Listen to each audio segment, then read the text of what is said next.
today for the next webinar in our Pipeline Pilot 9.2 series, Taking Your Protocols Mobile, Introducing the Pipeline Pilot Mobile Collection. In this webinar, Andrew LeBeau, Director of Product Marketing, will walk us through how to create and deploy Pipeline Pilot protocols to mobile devices within your organization. Before we begin, I'd like to note that today's presentation will be followed by a Q&A session. Phone lines are muted, so if you have any questions during the webinar, please submit them via the chat or the Q&A panels that are located at the right-hand side of your screen. Questions will be addressed at the end of today's session, and we will, however, keep this interactive by asking you a few polling questions throughout today's webinar. And now I'd like to go ahead and turn it over to Andrew to kick off today's presentation. Thank you, Erica. Welcome, everyone. Good morning, good afternoon, or good evening, wherever you are. Let's get going with the webinar here. Just a reminder, most of you I think will know, but just perhaps for those of you who aren't familiar, Axeleros was acquired by Dassault Systèmes earlier this year and has been renamed to BioVia. So Axeleros now becomes BioVia, and we slot into this organization that Dassault has around what they call their 3D Experience Compass, BioVia and the BioVia portfolio of applications fitting into what's generally referred to as a 3D modeling apps. And this term is used very broadly within the Dassault culture, and so you can think of it broadly to think of how we experience the environment that we're in and how we interact with software applications in that environment. And this is a very nice segue into this webinar because, of course, one of the things that many of you experience on a daily basis is the need to access applications, not when you're not necessarily at your desk or your primary work environment. You might be walking around between meeting to meeting, going to meetings, interacting with people in common spaces. And this is where the mobile collection for Pipeline Pilot and the Tasks app that comes along with it can be very useful to you and for your Pipeline Pilot end users. So for the quick agenda of the webinar today, we'll start with a quick poll on mobile device usage in your work environment. I'll show a short demo clip just to show you the use of, in this case, an iPad accessing Pipeline Pilot protocols to really give you a sense of what the mobile collection can provide. We'll talk a little bit about the nature of mobility, following on from the comments I just made. Most of the time we'll spend actually looking at the Pipeline Pilot mobile collection and some of the capabilities of it. We'll have a second demonstration clip before the end with the summary, a slide on upcoming events, and we'll have a closing poll as well. So Erica, if you'd like to start the first poll, here we want to ask you what mobile device or devices, this is a multiple choice answer, do you use at work currently? Do you use an iPad or iPhone, so an iOS device, an Android device, a Windows mobile device, a different device, or not, no device at all, no true mobile. So we're talking about tablets and smartphones especially.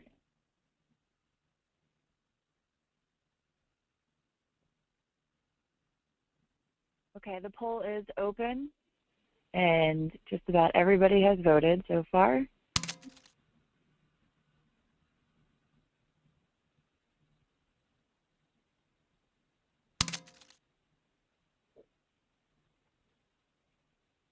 All right, I'm going to go ahead and close the poll and share the results with everybody. So what mobile device are the people using at work? It's about 62% are currently using an iPhone and 31% using an iPad. Also 31% using an Android device, 15% using a Windows mobile device, and 8% not currently using a mobile device at work. So definitely the iPad and iPhone are clear winners here. I'm going to go ahead and hide this now, and you're back to your slide. Okay, thanks. So clearly iOS devices dominate, and that's important information for us as we plan which of those devices to support. And currently I can tell you we do support the iOS devices only at this stage. And I'll have more comments on that as we go along. So let's move on. So here I'm going to show you a short movie clip demonstrating the use of the Tasks app, which is the way that you access Pipeline Pilot protocols on an iPad or iPhone. Now, just a quick note of what I've done here. There is a way that I can do a live demonstration using my iPad connected through AirPlay onto my laptop, which is what I'm using to actually run the webinar here. But I generally find that not to be a very effective way of communicating exactly how the Tasks app works, because you don't see me pressing the buttons, you don't see what selections I'm making. So what I've done is I took my GoPro camera and I set it up in front of me, looking at my iPad. As you can see the first screenshot here, and you'll see me enabling the Tasks app and then working through running various tasks on that. So let me run the video. I'll narrate it as we go along, and I'll pause it perhaps a couple of times just to show you what's going on. So here's my iPad. So I'm hitting that Tasks app. So this is the Science Cloud Tasks app. We start with a little welcome screen giving you some information about the app. On the side there, I'm going to select from a set of tasks to run.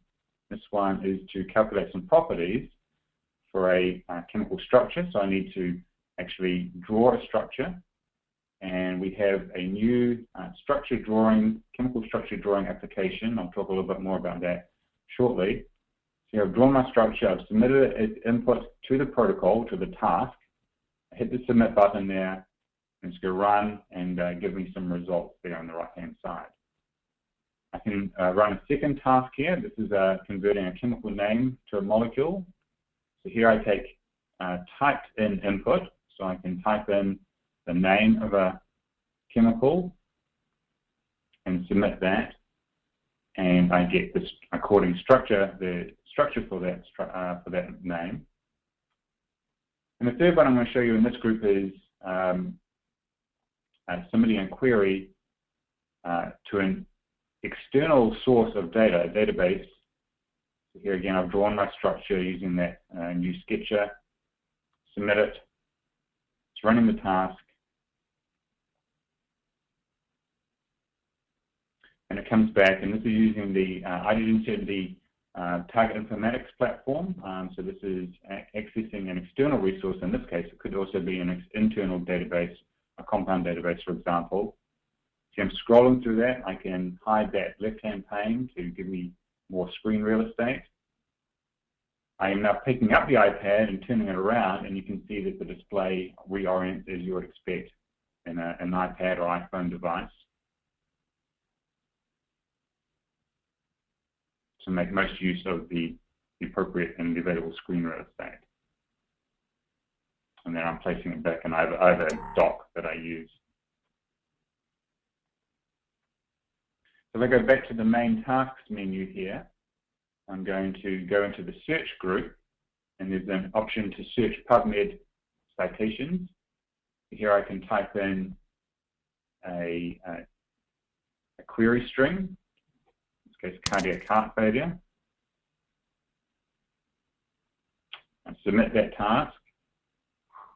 And this is now going to go out to PubMed and retrieve results and bring them back in, format them, and display them there in the page. And I can scroll through those again. I can show the window full screen.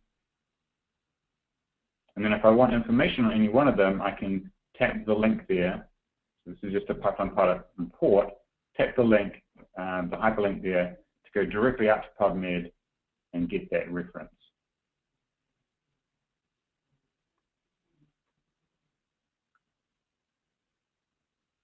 And then the third group that I'm going to show you is some location information.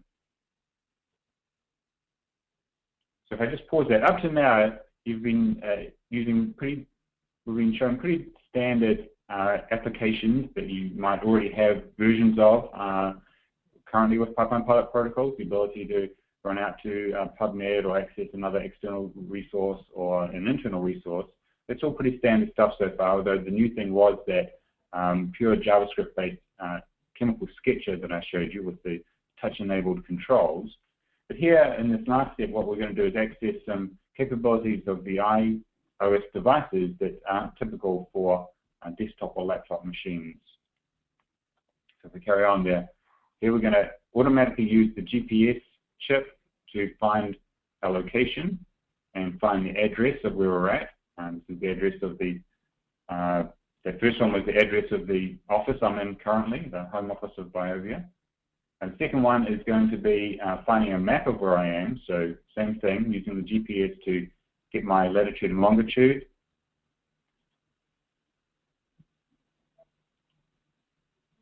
Looks like I just missed the last part of that. Try it again. And there's the map of where we are, correlating with that address we saw previously. And then we can check what the local weather is, again, using the GPS here. Go out to some resource to find the weather. And if this is in San Diego, it's not very useful because it's always about 75 degrees Fahrenheit and sunny, except it's actually, there were thunderstorms this morning, so that was a little variation. This is from yesterday, and inaccurate because we did in fact get some precipitation today. Okay, so hopefully that gives you an idea of how to access protocols using this Tasks app that we'll talk a little bit more about in a little bit. You notice that this is the end user application here, and the use of this Tasks app requires no knowledge of Pipeline Pilot, no knowledge of protocols. We've removed all of the jargon such as components and protocols, etc., from that end user. So while the Pipeline Pilot author will create these protocols and deploy them into this Tasks app on an iPhone or an iPad, the end user needs to know nothing about Pipeline Pilot to actually use them. They'll just use the typical knowledge of how to use the tablet or the smartphone to access those and run those. So let's step back a little bit and talk about how the mobile collection and the protocols deployed through to the Tasks app match up or join the way that we deploy Pipeline Pilot protocols currently. So currently we deploy protocols in lots of different ways. You can share them directly with another Pipeline Pilot client user. You can make them available through Webport, and that's very common and a very appropriate thing to be able to do. You can create custom clients and through the client SDKs to access Pipeline Pilot protocols or have end users access those protocols. And a fourth common way is to extend an existing Biovia application such as Insight or Notebook or Discovery Studio with Pipeline Pilot protocols, enhancing the capabilities of those applications. Now, traditionally, all of those various mechanisms, all of which have their place and their role, are accessed through desktop or laptop machines, primarily in the office. And that's, again, that's the primary workspace for most people, including most end users. And we need to support that use case, and we do, in fact. Now, laptops, which are increasingly common throughout organizations, certainly when I visit customers, I see that many people, if not the majority now, have a laptop machine as their primary work device. And again, this is very valuable. We all have many meetings we go to, so we need to pick up that laptop and walk to the meeting, etc. And it's useful to have the laptop there and not be distanced from your primary workstation if you need to go to a meeting. And so laptops certainly provide some degree of mobility. They allow for meeting attendance, as I said, informal group discussions in a common area. You can join colleagues in a cafeteria or some other common space to enhance collaboration. There's some use of laptops, for example, and mobility within laboratories. You might take your laptop into a lab if that's allowed. In some cases, it's not. But if we're looking for really true mobility, laptop machines clearly have some limitations. They tend to be larger and bulkier than tablets and smartphones. It's a laptop. If you're walking around, you don't have a lap to rest it on or a desk perhaps. And so you can imagine, just in your mind, imagine opening up your laptop while you're walking around. You meet someone in a corridor. You want to show them something. They ask you a question that you can answer by running a Pipeline Pilot protocol. It's a bit awkward to open your laptop and access Webport or the Pro client on your laptop while you're standing there talking. Whereas we all get out our smartphones or our tablets very easily. We can hold them easily while we're standing and use them. They're optimized for that. The touch screens, most laptops don't have touch screens yet. And so it's just a different experience. So in the right place, in the right time, laptops are great, but they're not useful in every situation where you might need access to data and information. Laptops tend to have limited battery life compared to tablets and smartphones. usually 2 to 4 hours, whereas smartphones and tablets generally will hold a charge through a full day at least. And also, the laptops typically don't have as good input options as smartphones and tablets. So I have about a 1-year-old or 18-month-old Dell laptop. It's quite a nice laptop. It does have a webcam in it, but tablets and smartphones typically have both front and rear-facing cameras, and importantly, a well-integrated and highly usable camera application. Although I have my webcam on my laptop, if I needed to take a picture with that, firstly, I would generally want the camera to be on the outside of the laptop, whereas, of course, in a laptop it's on the inside because it's used as a webcam. But what application would I use to actually take a picture with it, and how awkward would that be? It's not easy for me to do that. Whereas I very commonly take my iPhone out and take a picture of something that I want to record. If we've had a meeting and something's been written on the whiteboard that I want to capture for my own purposes or to send to somebody, it's very easy to do that, and I do that quite a lot. I've never done that with my laptop, and it would be much more awkward to do that. The phones and tablets have a GPS, whereas I believe most laptops don't, if any, and that can be useful in some cases and perhaps in more extended future use cases. And there's also good audio input and a well-integrated audio app for smartphones and tablets. Again, laptops generally will have audio input, but the integrated audio app is not as easy to use. Certainly for me, with my Windows 7 laptop, I think in Windows 8 it might be a little bit more useful. So it's really the extended and integrated mobility and input options of the tablets and smartphones that start to open up possibilities to enhance and speed up research, removing barriers.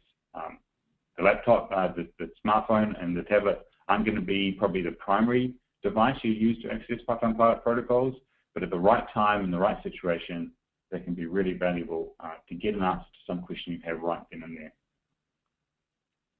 So let's talk about the mobile collection and some of the details of it.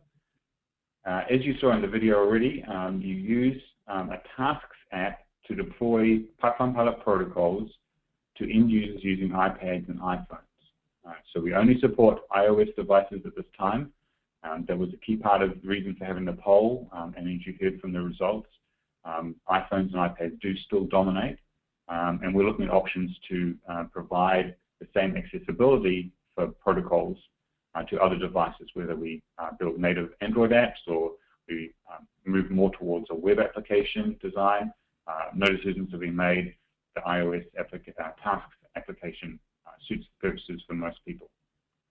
As you saw, for the end user, no knowledge of Pipeline Pilot is required. You can take, as a Pipeline Pilot author, you can take currently existing protocols and deploy them to the Tasks app, to an iOS device. You don't have to use any of the components from the mobile collection. You can take fully pre-existing protocols and deploy them, as long as they have meet certain criteria, such as having HTML or PDF output. But what the mobile collection also adds is it allows you to create new protocols that use some of the key features of tablets and smartphones, such as the camera, the GPS chip, as you saw in the demonstration earlier, and also the microphone for audio input. The other thing that the mobile collection provides is a different set of reporting components. So you can take existing protocols with reporting components to generate HTML or PDF output, and that works really well. But what the mobile collection offers additionally is some HTML5 enhanced charting capabilities and other reporting capabilities, some of which are based on Google Charts, that allow the charts to be displayed in a more optimized fashion on the tablet. And you'll see examples of that when I do the second demonstration. So how do you access the protocols on your iPad or iPhone? So you saw this again in the demonstration at the start of the webinar. You use what we call the ScienceCloud Tasks app. So let me just step back for a minute and remind everyone what ScienceCloud is. This is a life sciences initiative from Accelerus, now BioVia, to enable externalized collaborative research. And so it's a a hosted system that we provide where you can subscribe to that, access tools and applications and data online, and it's particularly useful for when you have collaborations outside of your firewall. The mobile collection and the ScienceCloud Tasks app are a result of that particular initiative, but let me be very clear, you do not have to be a ScienceCloud subscriber in order to use the mobile collection and the Tasks application. You can use it for both, or you can use the collection and the app for purely on-premise use. So you can point the Tasks app at an internal Python Pilot server that you have that has the mobile collection enabled on it. So the ScienceCloud Tasks app, or if we refer to it just as the Tasks app, is available from the iTunes App Store. So you can download it now. You go to the App Store and search for ScienceCloud, and you'll see the Tasks app. There's a second app as well for projects, but it's the Tasks app that we're interested in here. You can, if you were going to deploy this widely within your organization, and there are issues around customers, end users rather, accessing iTunes on their iDevices, if they're work provided perhaps, you can deploy the Tasks app separately as a deployable within your organization. So you can get it from the App Store or deploy it within an organization. Just reiterating, you don't have to subscribe to ScienceCloud in order to use the mobile collection and the Tasks app, although we hope that with more externalized research you will do that because you'll find it useful. And finally, as you saw, you can have chemical sketching input. So we have a new sketcher from a partner of ours. It's called Pipette Sketcher. And as you saw in the demonstration at the start of the webinar, it's a touch-enabled chemistry sketcher that works on the iDevice.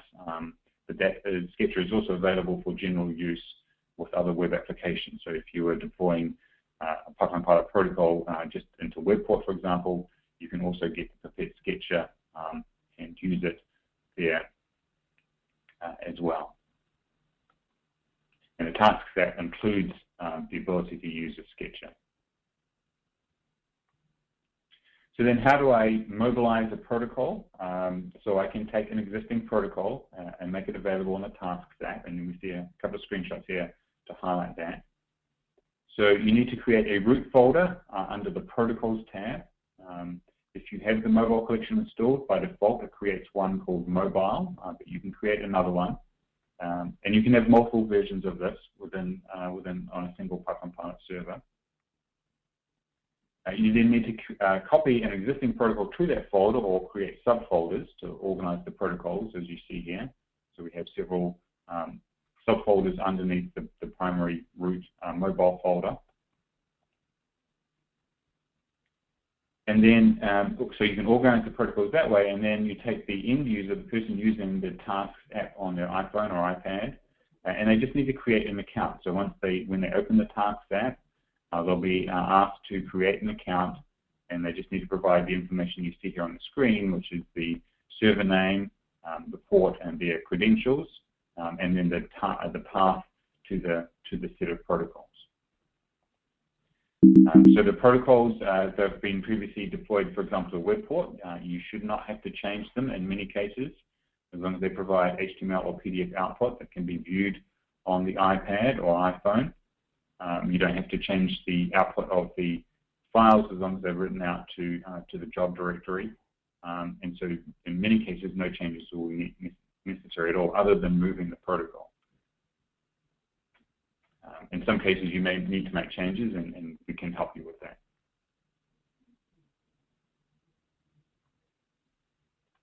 Now, the arrangement of the folders, so here you see several folders, subfolders under the main mobile folder, demo, barcodes, chemistry, fun, search, etc. You can see that those become then categories within the Tasks app, and then with the number of protocols in each of them, and then by selecting one of those, we see the list of actual tasks, which of course correspond to Python Pilot protocols that the end user can run. There's a little information button here or touch element that you can bring up some protocol help. So the standard way of writing protocol help that you use in Python Pilot can be used to assist the end user with understanding what the protocol or the task does. So you can see it's very easy to use. The components that make up the mobile collection, for most of the protocols you'll deploy as tasks into the application, will use just standard Pipeline Pilot components that you've already been using and are very familiar with. But the mobile collection adds several more critical components that really enhance the mobilization of these protocols. So for example, in this top group here that you see are components that allow input. So we saw already the use of molecule input in the first demonstration, and also for location input when I was putting in my GPS coordinates and my latitude and longitude coordinates to find my address and map and the local weather. You can see you can also have camera input, barcode, specific barcode input, and audio input. We have some specific outputs, audio output and text to audio output, and you'll see some of that in the second demonstration. And here below that are the set of these mobile enhanced or mobile optimized reporting components. And so we have many of the same types of charts that the standard reporting collection uses. And because these are HTML5 fully compliant, they allow you to provide simpler charts than the reporting collection has, but ones that are optimized and they'll resize properly as you change the orientation of the iPad, for example, and you'll see, as I said, that you'll see that in the second demonstration coming up. So it's important to reiterate, you can use many, if not most, of the standard Pipeline Pilot components that you already are very familiar with, including the reporting collection to create reports for the output. But what the mobile collection allows you in addition to that are some enhanced input and output components and these enhanced reporting components. Just one demonstration of using one of those enhanced input components. This one's the molecule input. You can see the protocol, a sample protocol here, where we're going to ask the user for input from the sketcher and then use that in a pretty typical scenario here to filter or query and filter the SNX data set to provide the output. And so what the end user will experience is they'll start the task, they'll be asked to have this molecule input. They use that Pipette sketcher to draw the sketch structure and then submit it. So it's very analogous to what you use currently when you use the chemistry sketcher component for a web port deployed protocol, for example, and then the results are shown to the end user through the output of the protocol. And here's just a protocol, example protocol showing the use of some of those enhanced reporting components, the different chart types, for example, and then we have a special output viewer component if you're going to use those charting components from the mobile collection. And here's some of the output, and you'll see this in the second demonstration, so I won't linger on that. So let's do that second demonstration. So I'll run this one. So here we're in the tasks app again. You see me select from the button group of tasks, sample tasks. Here we're analyzing some bears with different charts. So here is you just saw there if I just go back there. So you saw there, here's what happens if you hit that information button here, and you'll get information about the protocol. This is where the protocol author can provide the information to the end user about what to do. I'm going to submit that. There's no specific input needed in this case. And here we get output. And so you'll see a few things here. First of all, I'm expanding the window to get the full screen. Now I'm lifting up and reorienting the iPad. You can see that the charts reorient and maximize the space. Now there's multiple outputs in this protocol, so I can step through each one by hitting those navigation chevrons at the bottom of the screen. Or I can hit this button to show me all the results. There's 6 in this particular protocol, and then select one of them to go to it. And as well as those chevrons at the bottom, I can just use the normal swipe gestures on the iPad, although I didn't do it very well in this case, to navigate between the results. So very typical use, just as you would expect within an iPad. Now we're going to the audio to video. Just pause this for a moment. I tried to give some audio output. This is where you can input some text. I'm typing in some text here, and then the iPad will convert that to audio output. But unfortunately, the recording was not very loud. I'm not sure if you'll be able to hear it or not.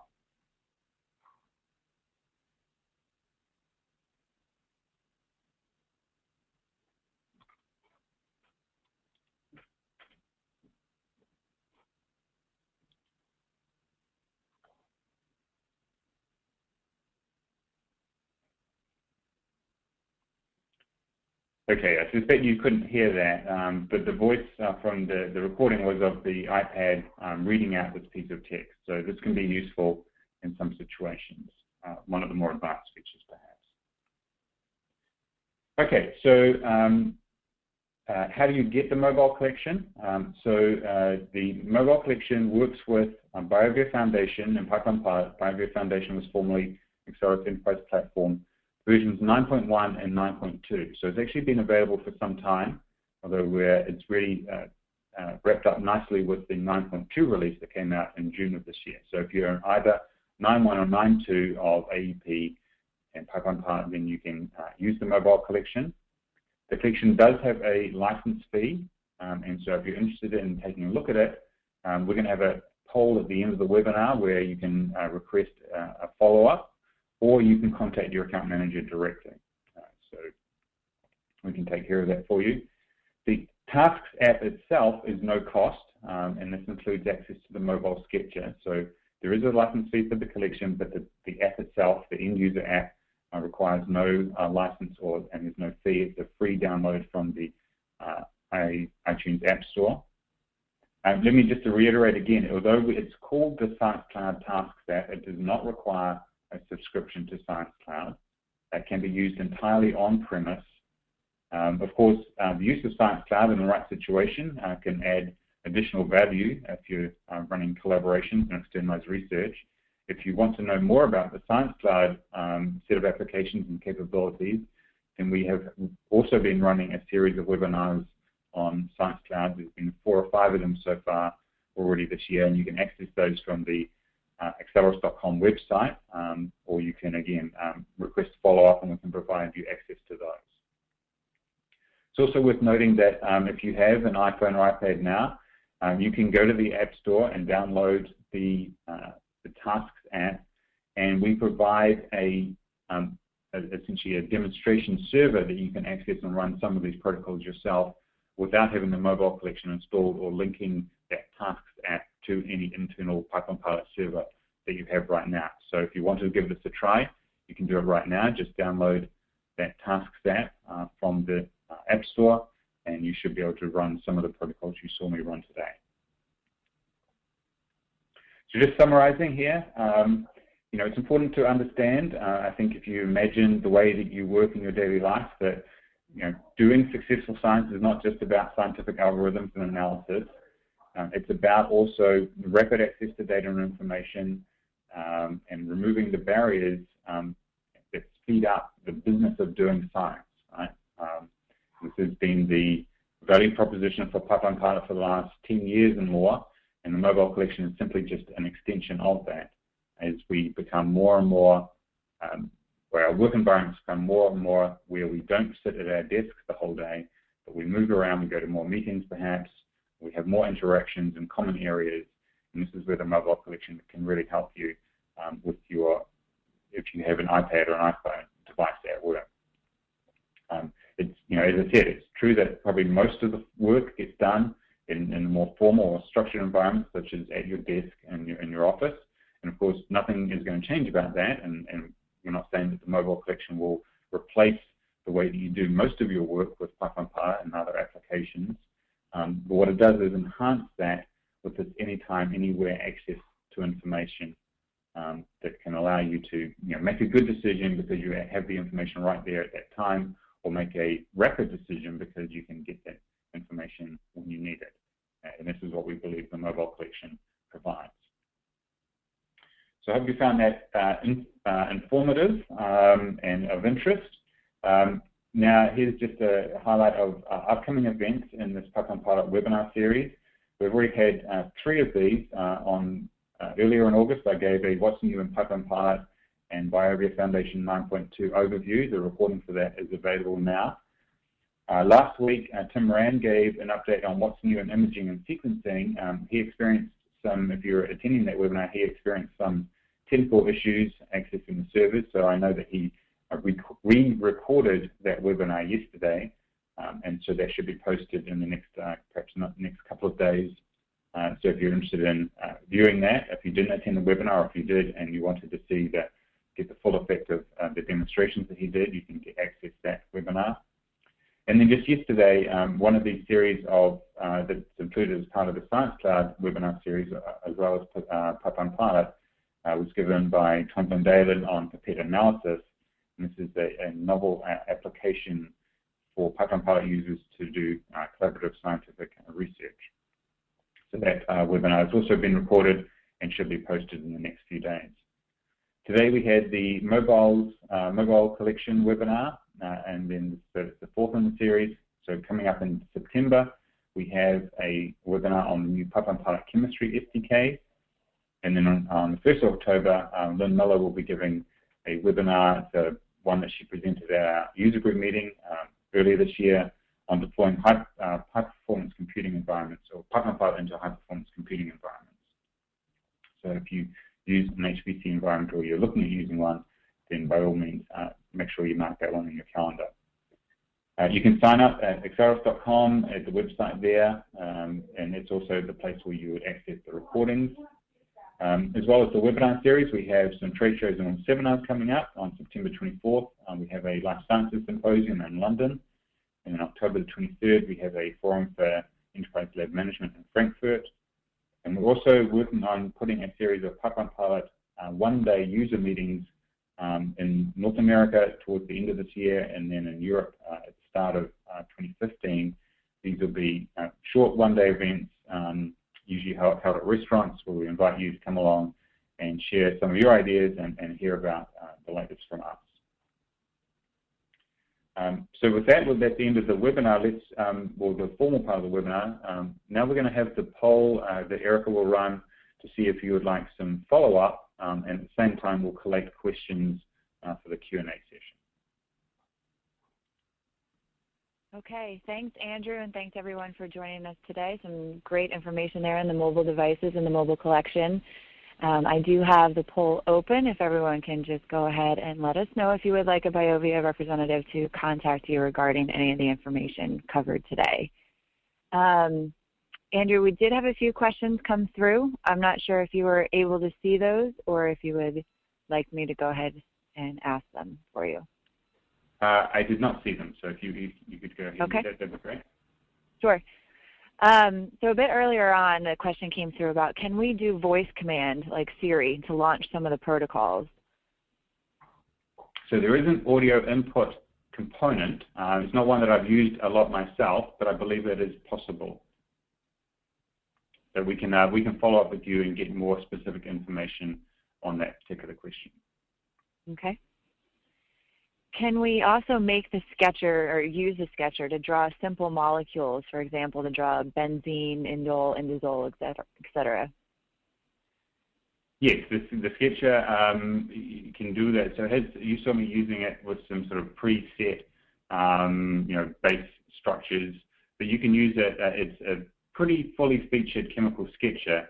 It perhaps can do. Our goal for this is to do maybe about 80% of what our draw application does, for example, and it's the most common 80% that you would use, 80 to 90%. And we can add additional capabilities, of course, as we go along. But the idea is that it's an easy-to-use sketcher to draw, as I said, 80 or 90% of the type of sketched molecules that you want. If you need the, really more advanced features, that's where you would then drop into using draw or one of the other chemical sketches. Okay, and then just to follow on to that, kind of related to the first question, can we use the sketcher with a voice command to, for instance, draw benzene?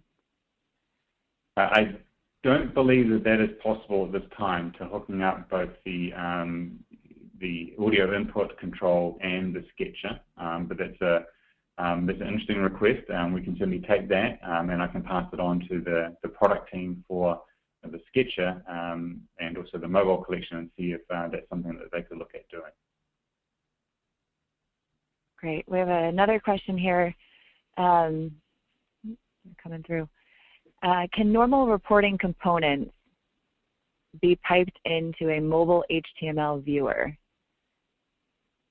And normal reporting components like the green component. Right. I believe that's not. I believe you can't. But we can confirm that. I haven't had too much experience with the collection myself. But I think that what you could do is you can certainly use the normal reporting components with the standard reporting viewer output, and then you could also, as a second part of piece of output for any given task or protocol, you could use the enhanced reporting components with their own dedicated viewer. So you saw me in the second demonstration have multiple outputs from a single protocol. So you can certainly do that. So if you're mixing standard reporting output and the enhanced reporting output, I think you would do it that way. But I'm not sure if we can, if you could pipe the green components into the gold viewer as you saw from the demonstration. I suspect not. But again, we can follow up on that to be 100% sure. Okay, thanks. We've got one more question here. The web port allows you to use the left and right-hand pane to display protocols when developing apps. So for example, the left-hand pane for input, the right-hand results and interactions between the two. Can you do the same in the mobile application? I believe, yeah, so I believe it works a little bit differently here. Where you don't have the mobile application, I think, doesn't have that same left and right-hand pane concept. Instead, you can certainly you can achieve essentially the same result. You can certainly take your protocols and create protocol level parameters, which in WebPort would then generate you would either use those to generate the input on the left-hand side, or of course you can create a custom input form in WebPort to provide the input. You can certainly do the first one of those with the mobile collection. You can create protocol level parameters, and then instead of having that left-hand pane for the user input, it pops up a dedicated dialog to allow the user to have input. So you saw me in the demonstrations a couple of times. For example, to access the Pipette Sketcher, you need to promote the molecule parameter from the component to the protocol level, and then that automatically generates that input dialog prompting the user to input the molecule. Similarly, when you saw me type some text in for a query, for example, to search PubMed, that's a protocol level parameter, and again, by simply having that protocol level parameter, you generate the input form. So that's how you generate input. You don't then get the kind of the WebPort view where you have the left-hand and right-hand side, so you can correlate results to the input. But in many cases, you don't need the input again being displayed in order to understand the output. But that's a good request. I mean, if that's something that if you would like to see the input as well as the output, then that's something that we could perhaps look at.